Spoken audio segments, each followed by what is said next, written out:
everyone, welcome back to my channel, Speak Crime to Me. My name is Elena.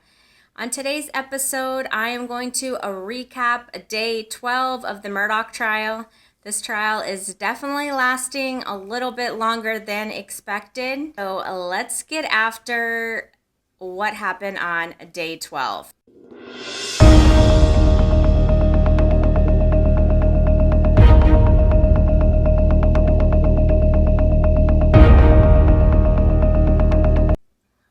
So the day started with the defense cross-examining that FBI electronic engineer Dwight. I'm just going to say his first name. His last name is hard. The defense establishes that the data of logs, of which phones connected to Murdaugh's Suburban's onboard computer system and when. They also established that if any phone or any device has been registered before to that vehicle, it will automatically connect to that vehicle. Basically, they were just trying to establish that the log indicating Maggie's phone connected to the Suburban that night could indicate her phone was never in that SUV and that someone else ditched it on the side of the road after her death. The prosecution calls to the stand Chris Wilson. If you guys remember back, Chris Wilson has testified without the jury present. He was one of Murdaugh's longtime best friends, and he was also the one that I noted that broke down when he testified last week. So Wilson starts testifying about how Murdaugh approached him in March of 2021 about bypassing his law firm and writing the $792,000 check of his shares of the legal fees from the Mack Trucks case, and reiterates that Murdaugh was worried about his exposure in the 2019 boat crash, wrongful death suit, and wanted to shield his income from recovery. Also reiterates how Murdaugh said he got it cleared with his law firm to handle the payment this way. We all know that is untrue.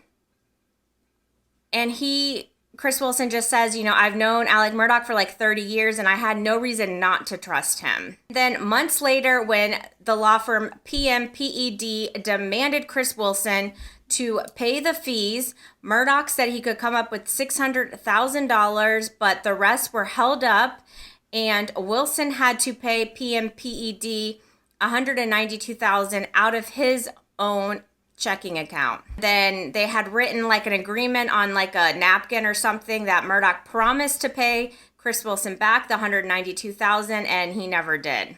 The prosecution just really wants Chris Wilson to reiterate that Murdaugh and him were best friends for a long time. And then Chris Wilson was asked by the prosecution about how he was called on September 3rd around 3 p.m.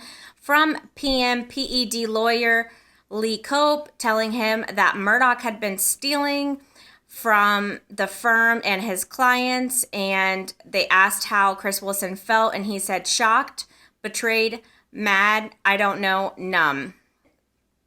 Chris Wilson tells the jury how he met up face-to-face with Alex Murdaugh on September 4th, so the next day, and Murdaugh had confessed that he had been stealing money and that he had been on drugs for like 20 years or something like that.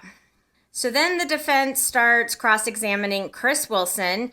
They established with him when at PMPED asked Chris Wilson for the $192,000 share of the Mack truck legal fees before June 7th, before the murders. He said he had gotten some questions about the legal expenses at a much smaller amount, but nothing had raised alarms. Basically, the defense is just really trying to chip away that the financial crimes that Murdaugh was facing was not really about to be exposed on June 7th or contributing to the alleged motive of the murders. And then the prosecution goes back and asks Wilson about this drug use. basically saying that basically he said when they socialized together that he didn't see anything that indicated that he was addicted to drugs or had a bad drug problem. And then the defense comes back and argues, well, he might have built up a high tolerance for the drugs. Then the prosecution goes back and establishes that Murdaugh was able to function in high stress situations, though he was scatterbrained and unfocused, that he would always be taking phone calls when Maggie, Buster, or Paul called. Only in court would he not answer the phone. The defense goes back to their strategy really just to try to let the jury know once again that Alex Murdaugh was a family man, that he had South Carolina football tickets and basketball tickets, and that his family was his top priority. The defense basically says that, or points out again, that Chris Wilson talked to Murdaugh a couple of times before 9 p.m. the night of the murders, asked him if he was breathing heavy, and Wilson said no, that, Murdaugh was sounding pretty normal. Also told the defense that Murdaugh usually went to go see his parents every day, so he didn't think the visit was unusual. And the prosecution ends there basically pinpointing that they are best friends and that he actually didn't know who Murdaugh was as a person because he didn't know about the thefts, he didn't know about the drugs or any of it. And the next witness from the prosecution is Tony Satterfield. He is the son of Gloria Satterfield, the Murdaugh housekeeper for about 20 years that apparently slipped and fell because of the dogs in the home, but now we know they're looking into some foul play with that, and Murdaugh stole money from this family. We did hear from Tony Satterfield last week as well without the jury present, but this time he is testifying in front of the jury. So here is what he testified about. He basically testifies that he talked to Murdaugh at his mom's funeral, and they spoke about bringing a legal claim against the insurance providers. He basically just says that, Murdaugh handled the case even though he was the defendant. They just go back and forth about how Tony Satterfield is like texting Murdaugh about updates, and Murdaugh is like, we're working on it. And then another time, finally, we're getting some movement, still a ways to go. At this point, Gloria Satterfield's case had produced 2 settlements worth $4.3 million, and Murdaugh stole $3.4 million of it. And he goes on to say that, Murdaugh goes on to tell Tony that the goal is to get $100,000 for both him and his brother. And how that they have received nothing still from the case settlement. The prosecution ends with asking him, why did you agree to Murdaugh's plan to sue himself? And basically, Tony Satterfield says, because I trusted him. The defense asks him if he ever called Corey Fleming or banker Chad Westendorf to ask about the case. Satterfield says no. Then the defense notes that Satterfield hired attorneys Eric Bland and Ronnie Richer and got $6.5 million for their case against Murdaugh and other defendants. Makes the point that Satterfield never confronted Murdaugh about the stolen money before June 7th. And that is how the testimony of Tony Satterfield ends. And then the prosecution's next witness is Jan Malinowski, the CEO of Palmetto State Bank. And he also testified last week without the jury present, so they're bringing him back to talk about Murdaugh's massive debts and overdrafts. Says that the bank would have cut Murdaugh off earlier if they found out that he was stealing. And let's just note that at least one executive, because we know that this person was fired, knew Murdaugh was stealing. And he is headed to a federal prison. And then the prosecution starts to cross-examine and basically establishes that Murdaugh could have walked into the Palmetto State Bank and gotten a loan, and that he was not under any type of scrutiny with that bank.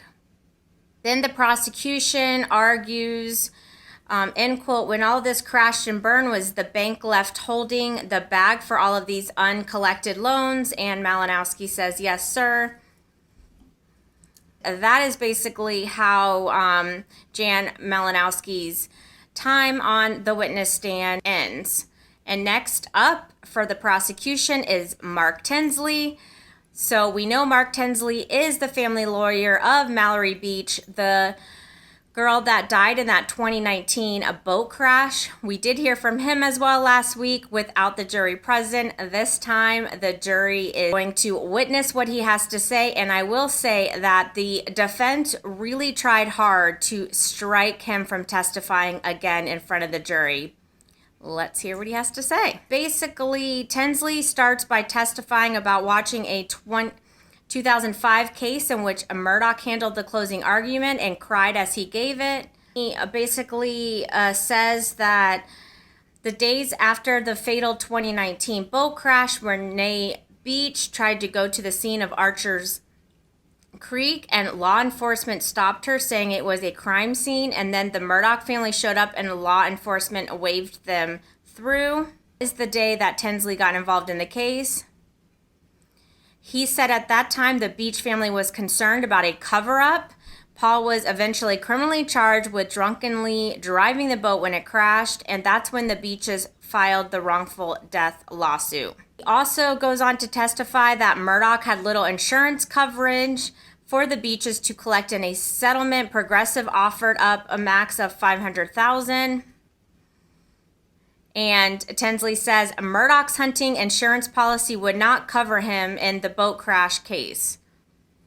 And Murdaugh had already burned up his $4.3 million in coverage from two carriers, Lloyd's of London and Nautilus, during the Satterfield swindle. That is how day 12 wraps up. So we know tomorrow is going to be interesting and seeing where they go with Mark Tinsley's testimony and what the defense has and what the defense is going to ask Mark Tinsley. So stay tuned. I will be back tomorrow. Thank you all again for joining me here on Speak Crime to Me. Until next time.